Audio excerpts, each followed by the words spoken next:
Hey everybody, welcome. This is AEW Weekly. This is No Bones About Wrestling. I'm one of your hosts, Asa. Hi. This is my co-hostess with the mostest, Kay Fabulous, Hey, who is red for some reason. I'm red. I don't know what's going on there, I don't know either. but she's red. Okay. Am I red in real life?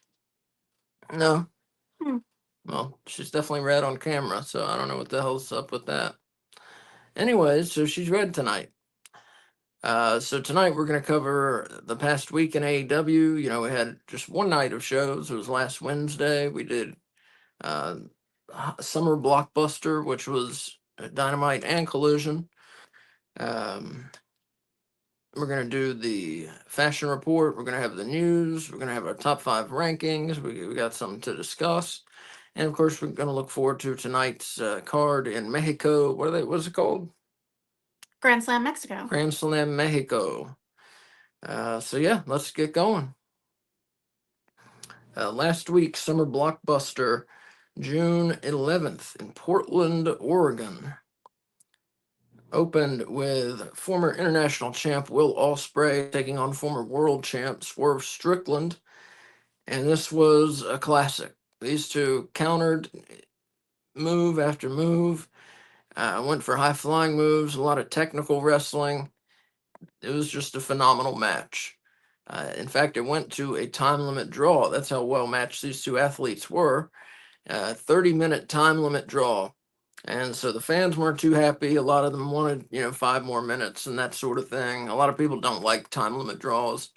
I don't mind them personally. I thought it was a great match. 5 bones out of 5. That was your match of the night, and that is your AEW match of the week. You better bet it was. And one of the best matches of the year so far, if you ask me. Up next, we had probably the most popular wrestler in Mexico, Mystico, taking on Blake Christian. What do they call him? The Vanilla baby? vanilla baby, Blake Christian. Vanilla something. Uh, Decent match. Mystico pinned Blake Christian after a power slam. Didn't give many moves to Blake Christian. 3 bones out of 5. Mystico looked good. Like I said, just very one-sided affair. Up next, we had a trios match. We had the World Tag Team Champions, Bobby Lashley and Shelton Benjamin, teaming up with MJF, and they faced Mascara Dorada, Speedball Mike Bailey, and Kevin Knight. And this was a good match. We did see MJF wrestled most of it, as I expected. And we did see where Lashley and Benjamin were supposed to sell some moves, which they have not really been asked to do since they've come to AEW. But they botched them. They botched the sells. So it was a sloppy. It was sloppy. That's my point. And Hurt Syndicate eventually they won though. MJF pinned Bailey after hitting a DDT, and despite the sloppiness for a minute by Lashley and Benjamin, this was 4 bones out of 5. Good match. Can I ask a question real quick? Okay. About the sloppiness? Do you think that was in part because this trios team that they were facing is much faster paced Yes. than their normal opponents had been? I think that's part of it, but also Lashley and Benjamin have not been bumping. They Yeah. haven't been used to it. They've been just decimating everyone that they face. Yeah. They're probably out of practice of having to take bumps and sell moves. I mean, that's the way I took it, Yeah. at least. I didn't even think about the speed factor. How was MJF's selling as part of Hurt Syndicate? Oh, it was great. Yeah. I mean, he's always great. I was just double checking. Yeah. Which is why I think, yeah, it just had to do with those two. Mm-hmm. Up next, we saw TJ. I think that's how they're. Yes. Even though it's Ty Mello and Anna J, so it should be Ty J, but whatever. They took on Penelope Ford and Megan Bain in a women's tag match, and Tay J got the win by pinfall. A decent match, 3.5 bones out of 5, as it looks like we are barreling towards having a women's tag team championship. We already have a women's tag team division, so a championship I feel like is the next It's the next stop there. Can we wait like 6 months of having women's tag division, like having that exist so they can prove that they're going to continue with it regularly before they give them belts? I just don't want it to be like the trios and tag belts have been, where they just disappear for like months at a time, seemingly. Like they need to work on. Well, the Hurt Syndicate, to be fair, they've been on TV with the belts. They haven't Mhm. defended them very much, but they've been on TV with them. Yeah. But historically, looking at the company, when they added the trios belts, the tag team division went to the wayside. And then they decided to bring back the tag team division and kind of work on that. But then the trios belts fell to the wayside. Mhm. I just want them to be equally committed to all of the belts if they're thinking about adding women's tag. Yeah. Because they're going to have to put in more than one women's match per show if they're doing women's tag belts. Or else, what are we going to see the women's like main title holder every 3 weeks because they're on a rotation or something? Right. I would not care for that. Well, usually we get at least 2 women's matches. We'll see. I forget how many we got on this night, but we'll see. That was the first of them. 2. You said 2? One's women tag, one more No, tag. we got at least 3. Oh, I forgot about Thekla. We got 3. Tekla. Tekla. Well, we'll get to that in a minute. Okay. Yeah, speaking of belts, even if we add the women's tag match, at least, we're unifying 2 of them. We're unifying the Continental title and the what? Yeah, the Continental and the International. Yeah, I know. I was thinking Intercontinental and then I got The confused. Continental Yeah. and the International, which is going to be called the Unified title. So it's nice to be getting rid of a belt. Could probably stand to get rid of one more. 'Cause what do we have for singles? We'll have the World, the Unified, And TNT. and TNT. Yeah, they could get rid of one more. Get rid of the TNT title. You just want them to have 2 singles belts? Yeah, I think that's enough. I have a question. Oh, wait, are we talking about the belt later, or can I ask you questions about it now? Go ahead. 1, what are your thoughts on the name? On the Unified, Mm-hmm. I think it's great. It makes sense. It pays homage to the lineage of both belts, and it doesn't erase either one. It doesn't erase either one's existence. It just makes one less belt for which to compete, and makes the belts less watered down, and then still sounds better. Sounds like a bigger deal than either the International or Continental. It's unified. It's 2 belts in one. Yeah, I like it. Sounds like a Japanese type title to me. Here's why I don't like it. In 4 years from now or 5 years from now, is the unified title going to make sense to anyone? Like to newer watchers? Are they going to understand that these other 2 belts are unified, so it has those lineages? Also, when you unify a belt, how do you pick which lineage continues on or do you not? And this is just starting fresh with the first ever unified title holder, do you think? I don't know. People can look it up if they're that interested. They can look it up. Lineages. Usually, that's the first bit written in a title lineage is where did it come from. If it's unified, what was it unified with and when? So I don't think that'll be an issue. No. The Graveyard, was it Ship? Yeah. Wrestling show. Hey, how's it going? Hey. But yeah, what do you think about the Unified Championship? I know most people loved the belt and hated the name. I don't mind the name and I don't like the belts. Yeah. I feel like it's just too washed out. Like there needed to be some kind of contrast because the detailing, like look at the AEW belt behind us. I realize who knows what this actually looks like now, but see how there's like multiple colors so you can see the detailing. Mm-hmm. This is all just one shade of the same kind of light gold that's used in most of the AEW championship belts. Mm-hmm. And I really preferred that yellow gold that the International and the Continental both had. And so since it's a unification of those 2 belts, I would have liked it to stay in that same gold family color, kind of like the belt behind you. Yeah. I realized I'm pointing with my mouse, but you guys can't see that. Anyway, thank you, Asa. And yeah, I just feel like the name that what what's it called? What's it called? Unified. The Unified Championship, the way that it's written on the belt, you can't read it on television. And yes, I get that this is a real belt that exists in real life, but it's like in theater. You can't put a prop on stage that you can't tell what it is from the audience. You shouldn't make a belt that you can't read on television when you're a televised wrestling company. Those are my thoughts. And strong feelings. Yeah. Up next, we had Kyle Fletcher, former Ring of Honor World Television Champion, taking on former World Tag and World Trios Champion Anthony Bowens, the pride of AEW, as he calls himself. This was maybe Bowens' best match as a singles wrestler. I'm not sure. But Fletcher pinned Bowens after a brainbuster, and Fletcher has been on quite a roll lately for the Callis family. Good match here, 4 bones out of 5 as Fletcher continues his winning ways. I love him. Yeah, I love him. Love him. The proto star, Kyle Fletcher. Yeah. In his Pepto-Bismol pink. It's not just Pepto-Bismol, it's Pepto-Bismol and Bullium pink. Gay warrior of wrestling outfit, right? I mean, I wouldn't call it that because he's not gay. Well, I don't know what you call that outfit. I don't know any gay men that would wear that. That thing is ugly. But who knows? Anyway, what else you got? The homo hero of wrestling? Are you talking about Anthony Bowens? No, I'm talking about Kyle Fletcher and that outfit. I would not say homo. Since you're not. You don't get to. Them's the rules. I'll say whatever the fuck I want to say. I know you will.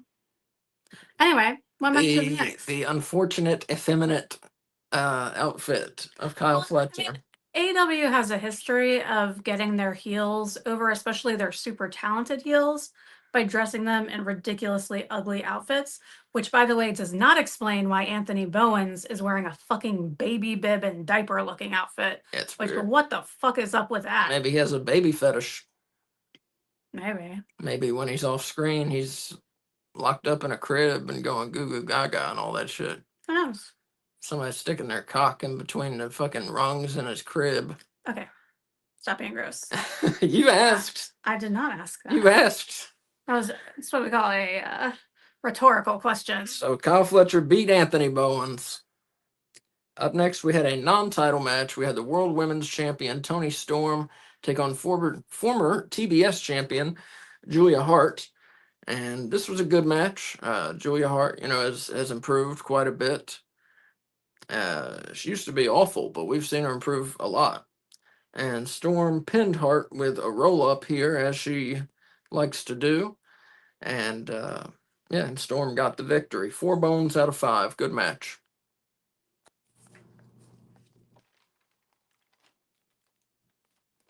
I liked how Julia and Sky Blue really worked Toni over before the match started, and that Toni still won. Mm-hmm. Made me happy.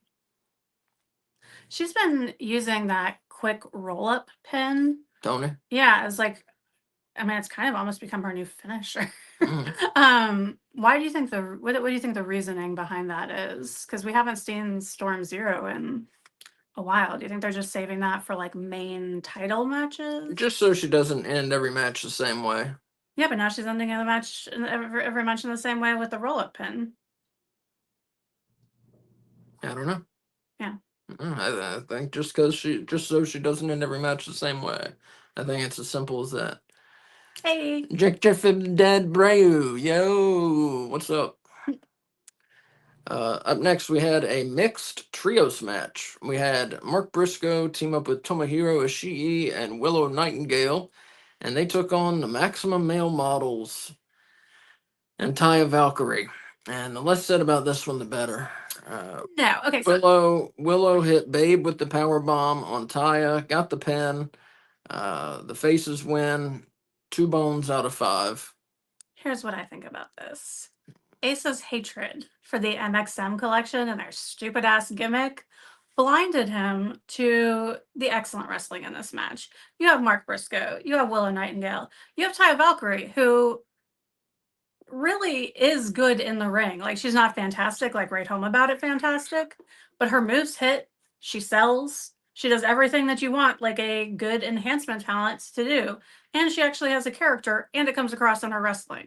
So I feel like this is a much lower bone rating than should actually have been applied, just because MXM collection was in the match.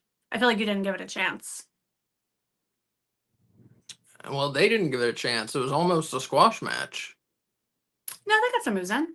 Yeah. Because I don't know the MXM collection guys' names, but the tall one, the move that he does with his leg where it's like Mason Madsen or something like that. Mason Madden. Mason Madden. Mason Madden, and then Monsoor. Yeah.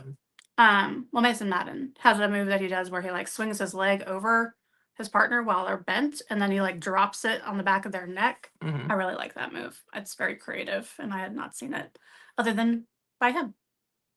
I've said all this, all I have to say about this That's match. fine. Up next, we had a non-title match. We had another one. The Ring of Honor World Champion Bandito took on the Beast Mortos, one of my favorites in AEW, who it turns out we found out this week is dating Mercedes Moné, Totally ruining a news item. smashing Mercedes. What do you think about that? They might be saving themselves till marriage. That's saving themselves till marriage. That's pretty awesome. And Cool. just to spoil the other news piece that goes along with it, he passed his bar exam basically this week, so he's going to be a lawyer. Pretty cool. Yeah, congratulations to the Beast Mhm. Mortos. But this was a good match. You know, at Beast Mortos, we've seen him a lot against Hologram. We've seen him against some of the other luchadors. And this was no difference taking on Bandito. He's strong enough that, you know, it's a great blend of speed and strength when he takes on some of these smaller luchadors. And he's fast enough, Mortos is, to keep up with them uh, for the most part. And it just makes for excellent matches to watch. We know Beast Mortos is never going to win. It would be nice if they would let him win a match, but they don't. He wins tag matches sometimes, but not singles, not usually. Mm-hmm. And so this was a foregone conclusion. As I said, Bandito hit the fall away slam for the pin. Very good match. 4 bones out of 5 here. I wonder if he wins matches on Ring of Honor. Because he wrestles on there sometimes. I don't know. I don't know what happens on Ring of Honor. Yeah. Don't know. They gotta let him win somewhere. Come on. You would hope so. I would hope so. I do. Up next, we saw the Austrian Toxic Spider Woman, Tekla, in her second match in AEW, and she took on Queen Aminata. And this was an awkward match. Aminata looked very stiff. A lot of her moves looked very awkward. She wasn't selling properly for Tekla. At the end, Tekla put on her submission hold, the Death Trap, and Aminata didn't really sell it well.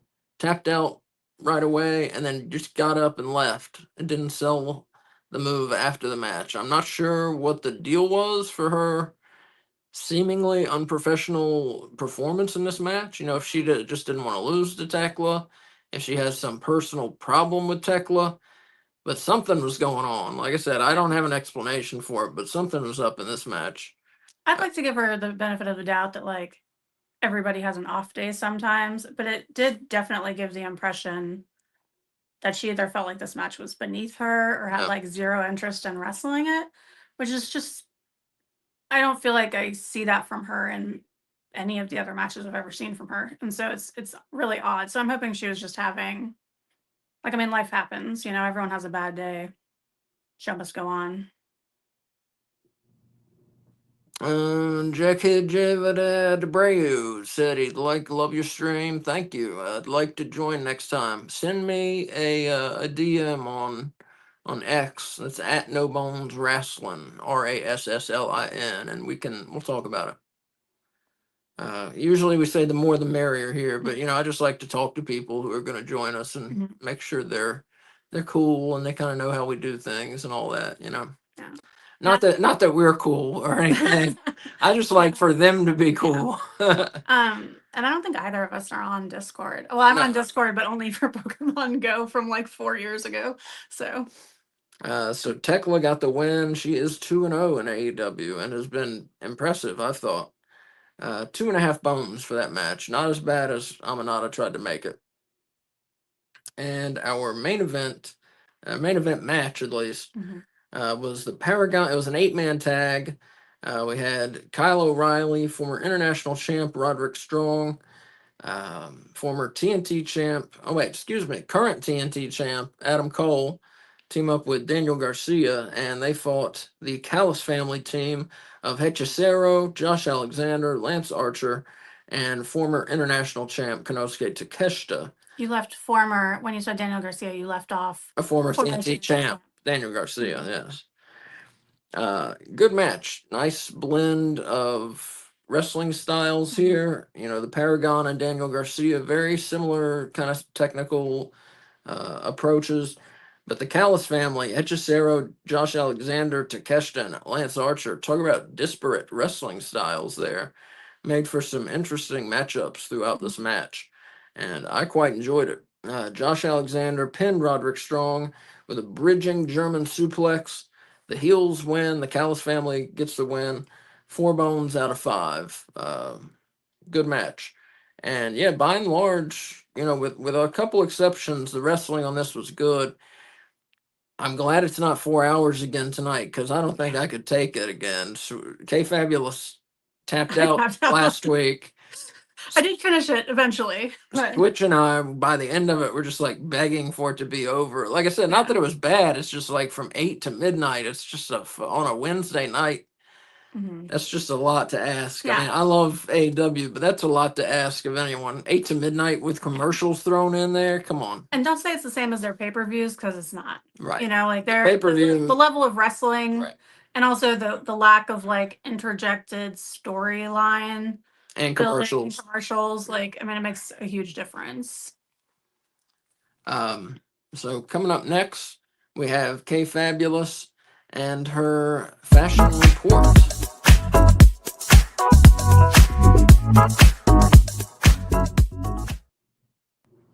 All right. Again, a shout out to Mindrunner for making that for me. So this are this week's fashion do's and don'ts. If you are the newest member of Hertz Syndicate, do show you truly belong by coming out in a tearaway shirt reminiscent of your leader's old gear as MJF did, with 3 large circles with MJF going down his back, emulating MVP. Oh, I've skipped my do's and don'ts. Go. Ooh. If you are newer to the company, do be sure that fans are aware that you know that the truth is out there and that you can fly by wearing gold and silver gear with large UFOs on the sides, as Kevin Knight did on Wednesday. Don't. If you are a wrestler, or in fact, anyone that is going to appear on television, don't leave the tags in your gear as Anna Jay did. Honey, just because it's called a tag match doesn't mean you need to take it literally. Cut that shit out before you put it on. Your tag was sticking out through the entire match and I couldn't tuck it in. The wardrobe department knows your size, knows how to launder your gear. No need for tags. Do. If you are the CEO, do come out to watch Tony Storm's match, looking fierce in an outfit with huge pearls, and most importantly, the longest beaded fringe I have ever seen, as Mercedes Monet did. She would have made the Macho Man proud. The Macho Man. I need you to do that for me. If you want to, sorry, skipping one. Do. If you want to signal that you look up to the Hardy Boys, do come out in late 90s shiny black vinyl gear with sections of neon green, black fishnet, and a font that looks like green ooze like Julia Hart did. All she was missing was the dance and the moonsault that landed in the right spot. And then our first ever retraction, revisiting the Beast Morto's new white mask. There are, in fact, ram horns. You can just only see them from the side, whereas all of his previous masks, you could see them from the front and the side. This was a couple weeks ago. You were criticizing. I was criticizing it. His lack of horns. Lack of ram horns. Well, he's got like little horns on the top, but the ram horns you can't see from the front anymore. Also, how long has he had cloven hoof boot covers? Those are genius. I love them. And that is this week's fashion. Okay, thank you as always. GS Vlog or G's Vlog, how are you? We're doing great. Thank you for watching. Up next, we have Kay Fabulous again with the AEW. Wait.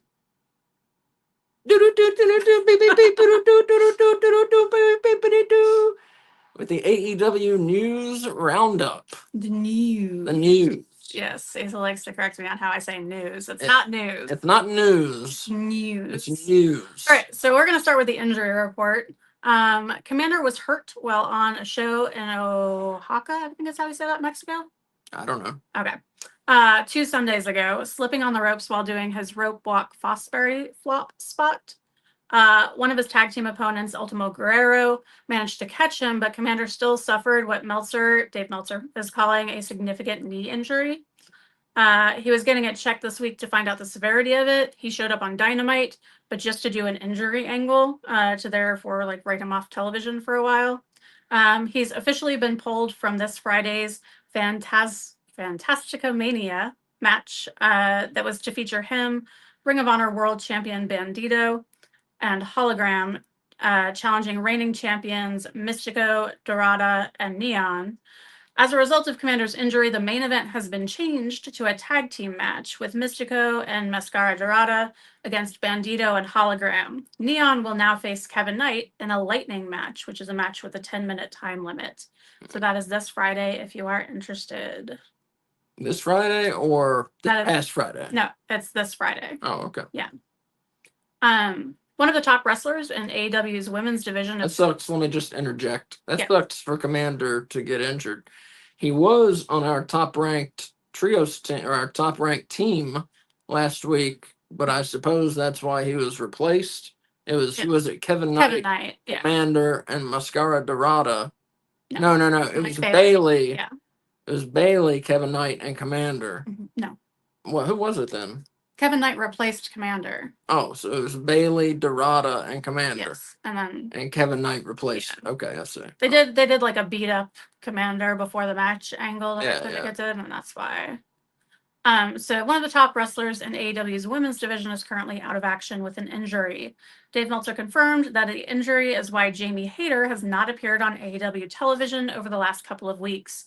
She hasn't wrestled since losing to Mercedes Moné in the Owen Hart Foundation tournament finals at Double or Nothing, but there was an angle on the post-pay-per-view episode of Dynamite where Hayter was taken out by the debuting Tekla. Fightful has reported earlier this week that she's not currently cleared to compete, and there isn't a timetable for her return at the moment. We're hoping to have her back soon. The exact injury she's dealing with has not been reported. Jamie Hayter just cannot stay healthy. Yeah. Well, hopefully it's minor and she'll be back soon. Yeah, because last time that took her out for like a year almost of surgery.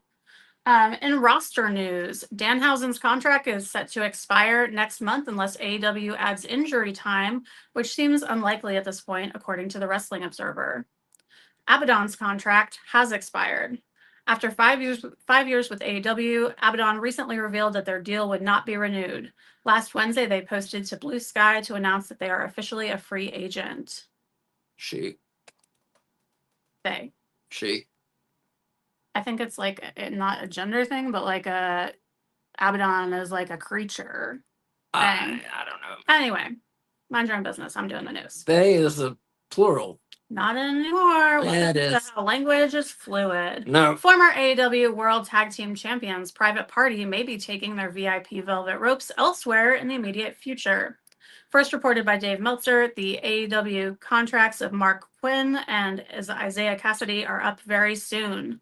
No other details were given, like if AEW is interested in keeping them. They have not been seen on AEW or Ring of Honor television since late January when they lost their new AEW tag titles to the Hurt Syndicate on Dynamite.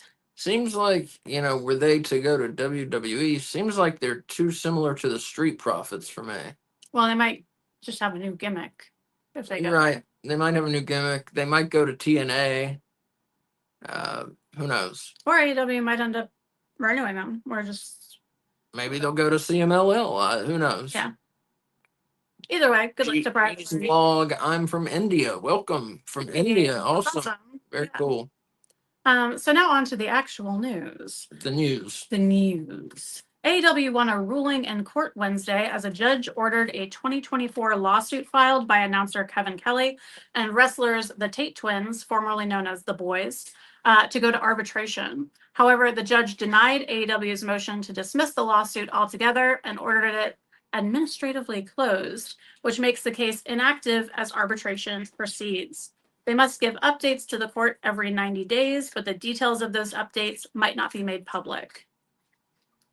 The consolidation of the AEW Continental title and International title is official with Wednesday's reveal of the new unified championship. The new belt will be on the line as the winner takes all in the all-in match between Kenny Omega and Kazuchika Okada on Saturday, July 12th. Two AEW wrestlers that have fallen off the radar and a former WWE competitor were among 5 pro wrestlers announced for the American Gladiators reboot on Amazon Prime. AEW's Wardlow and Camille, former WWE wrestler Rick Boogs and Jesse Gutierrez, I think is how you would say that, and J-Rod of OVW will be part of the 16-person Gladiators crew that will have unique names like the original cast. The 37-year-old Wardlow hasn't wrestled since March 2024 when he challenged then AEW World Champion Samoa Joe. It was previously reported that he was dealing with a knee injury and also pulled out of an indie match set for this past April. Camille disappeared from AEW. 37. I did not realize Wardlow was that old. Yeah, me either. Wow. Okay. He looks younger, especially for someone who tans. I thought he was like 29 or something, Yeah. 28 or something like that. Camille disappeared from AEW after her on-screen union with Mercedes Moné ended. Her last match came at last October's Fright Night Dynamite, and both she and Tony Khan have been mum on her absence after just 6 matches in the promotion since last July. So at least we know where these people are now, and it's not just like they're just not being used. Yeah. Wednesday night's summer blockbuster episode of AEW Dynamite averaged 597,000 viewers on TBS, which is down 8.9% from the previous week's Fyter Fest special. In the 18 to 49 demo, Dynamite drew a 0.17 rating. That's down 5.6% from last week, but ties with the second highest rating the show has done in that category since March 19th. Will Ospreay and Alex Windsor, who recently signed with AEW, are engaged. Ospreay shared the news on Saturday in a social media post, writing, "She said yes." A civil law. Congratulations. Yes, congratulations to them. Very cool. Yeah, being married's awesome. I would marry Will Ospreay. I don't know what that says to me as your wife, but that's all right. I'd be fine with you marrying Will Ospreay also. Yes. Wait, does that mean that he gets to live with us? Yes. Cool. A civil lawsuit filed in Michigan accuses Jon Moxley of deviating from the script and injuring a production team member during a 2023 episode of AEW Dynamite. The suit was filed by Christopher Despensa in Wayne County on May 30th. Despensa claims he suffered significant injuries, including cervical spine and shoulder damage requiring surgery, after being shoved to the ground by Jon Moxley during the May 10th, 2023 broadcast. Ric Flair has withdrawn from a scheduled appearance in Mississippi this week after doctors advised him not to travel. Earlier this month, Flair revealed to People that he had been diagnosed with skin cancer. In a social media post on Monday, he clarified that his diagnosis is the more serious form of skin cancer, melanoma. Flair last appeared on AEW programming in May as part of a tribute to his longtime friend and former Four Horsemen member, Steve Mongo McMichael. Let me add something. This is not AEW news, but it's more like worldwide wrestling news. Hulk Hogan, there have been rumors today that Hulk Hogan is on his deathbed in the hospital. He is not on his deathbed in the hospital. He is in the hospital, though. He's been checked in.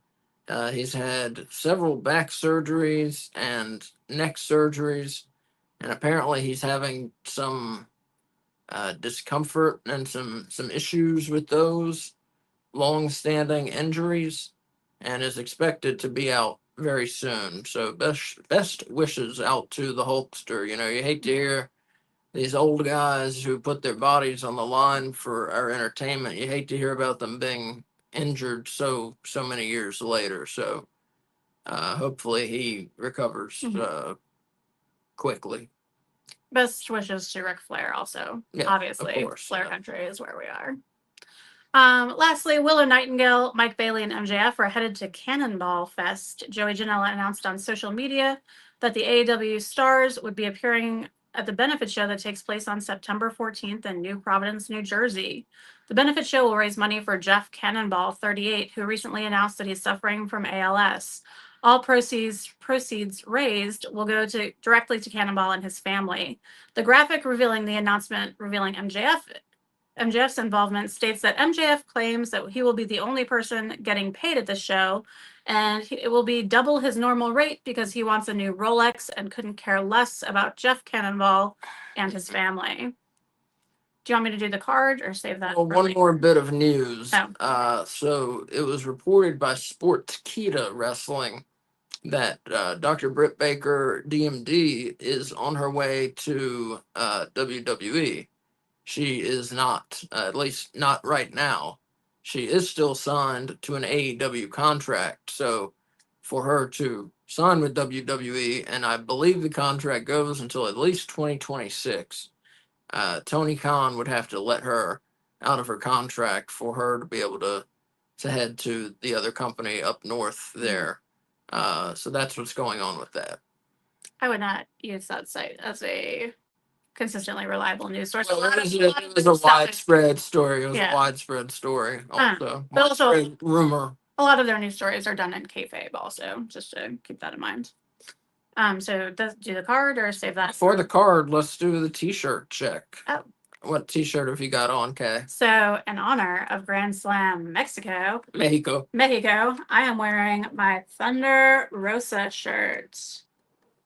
And I have a non-AEW shirt, but it's still a wrestling shirt tonight. I've got my new World Order Hollywood shirt.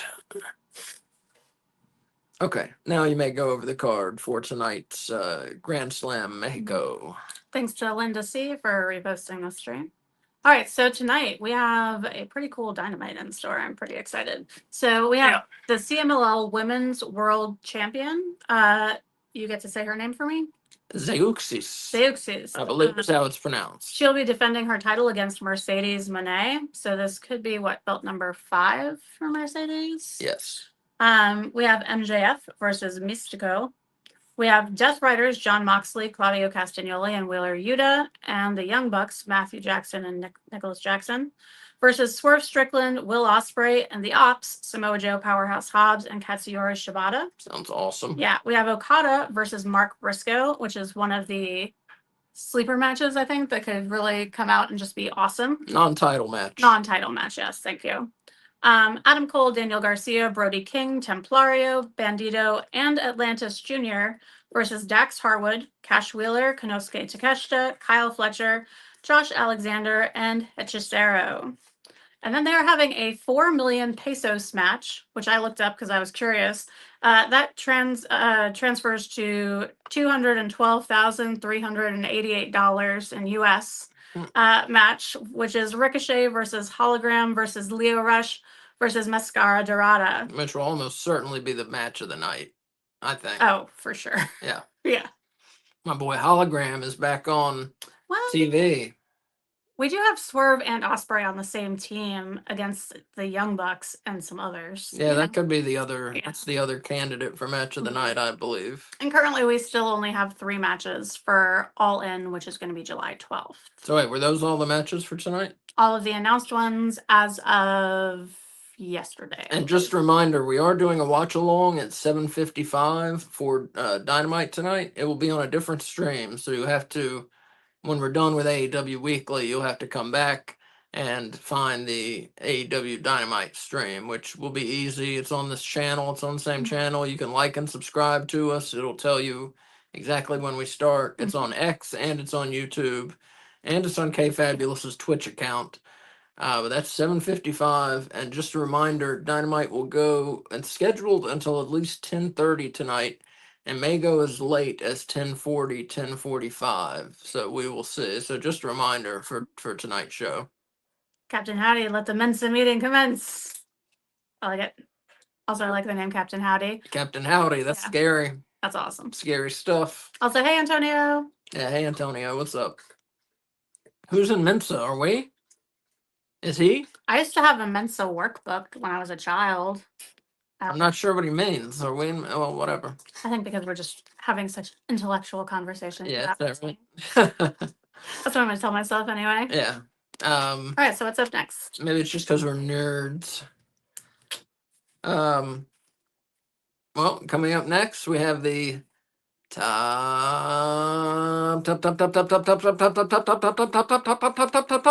fives.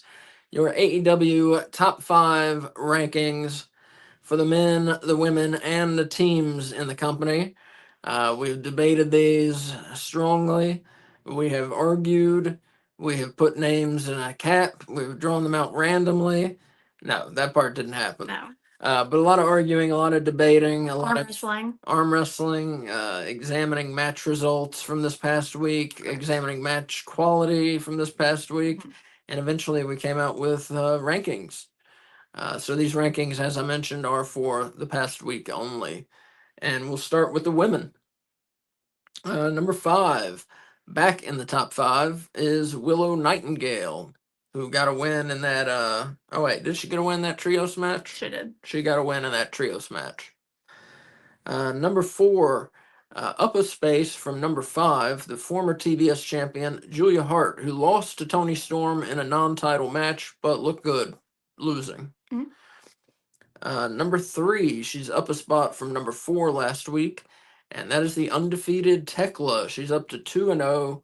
She beat Queen Aminata this past Wednesday, and she's third place. Number two, she's been here for several weeks now.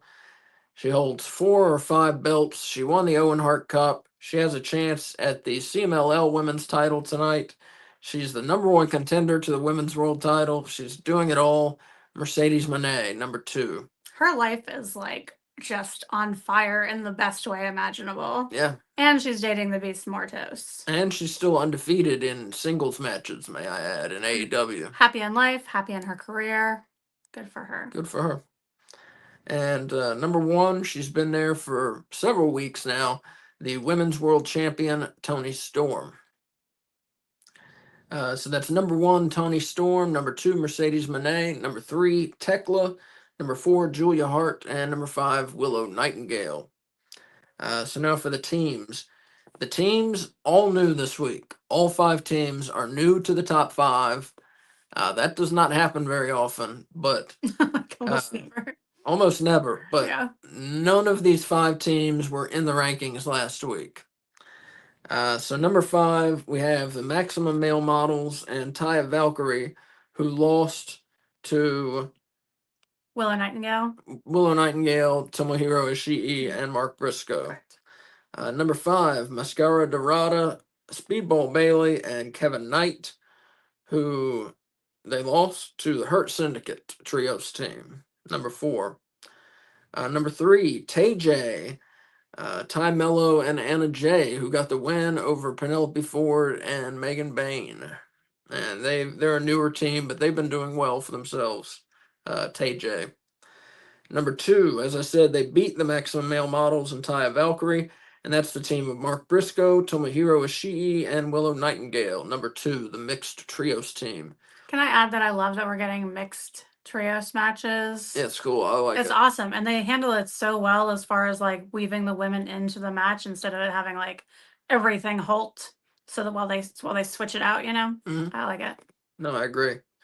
And number 1, the trios team of the Hurt Syndicate. We've got MJF along with the World Tag Team Champions, Bobby Lashley and Shelton Benjamin. So that's number 1, the Hurt Syndicate trios team. Number 2, Briscoe, Ishii, and Nightingale. Number 3, TJ. Number 4, Dorada, Bailey, and Knight. And number 5, Maximum Male Models and Taya Valkyrie. And last but not least, the men's top 5. Number 5, back in the rankings, unranked last week. He is the Ring of Honor World Champion. Got the win over the Beast Mortos on Wednesday, and that is Bandito, number 5. Number 4, back in the top 5, had an amazing match against Will Ospreay on Wednesday. They fought to a draw. That's former world champion Swerve Strickland at number 4. Number 3, speaking of that match, he's up 1 spot from number 4 last week, and that's number 3, former international champ Will Ospreay. Number 2, he was the Owen Hart Cup winner. He was number 2 last week, and he is getting the world title shot at All In, and that is Hangman Adam Page. And number one, he has been there for months. He's the leader of the Death Riders. He is still the AEW World Champion, and that's Jon Moxley. So number one, Moxley. Number two, Hangman Page. Number three, Ospreay. Number four, Swerve Strickland, and number five, Bandito.